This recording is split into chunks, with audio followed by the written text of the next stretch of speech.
అప్పగించడము, అనేక రీతులుగా ఆయన హింసించడము, అనేక రీతులుగా ఆయన దూషించడం మనం చూస్తూ ఉంటాం.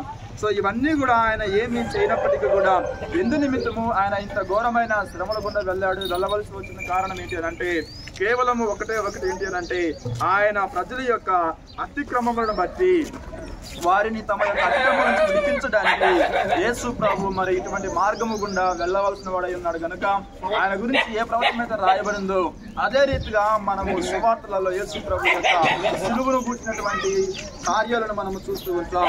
అంత మాత్రమే కాకుండా సజీవుల భూమిలో నుండి అతడు కొట్టివేయబడినని దేవుని యొక్క వాక్యం చాలా స్పష్టంగా తెలియజేస్తూ ఉంది.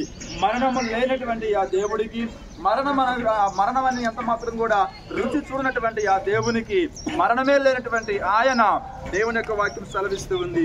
సజీవుల భూమిలో నుండి కొట్టివేయబడను అనగా ఆయనను మరి మన అక్రమాల నిమిత్తమై మన యొక్క దోషముల నిమిత్తమై ఆ ప్రభువు మరణించినట్లుగా దేవుని యొక్క వాక్యం సెలవిస్తూ ఉంది.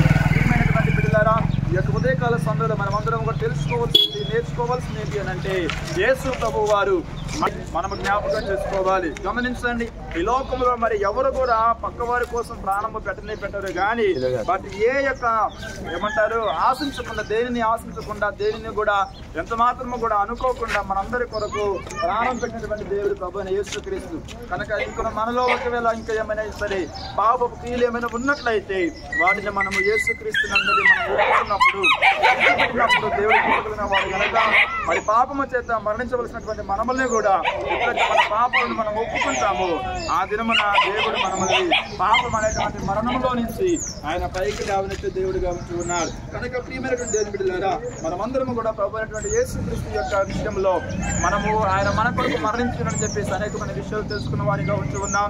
సో ఎంత మాత్రము కూడా మరి మనము మరలా పాపము చేసేటువంటి వారిలా కాక పాపమైనటువంటి దాసి మన కాలికి మాత్రం ఉండకుండా యేసు ప్రభు యొక్క పరిశుద్ధమైన పవిత్రమైనటువంటి రెక్కల క్రింద మనం ముందుగా కటి కృప దేవుడు మనకు దయచేయను గాక. కళ్ళు మూసుకుందాం, చిన్న ప్రార్థన చేసుకుందాం.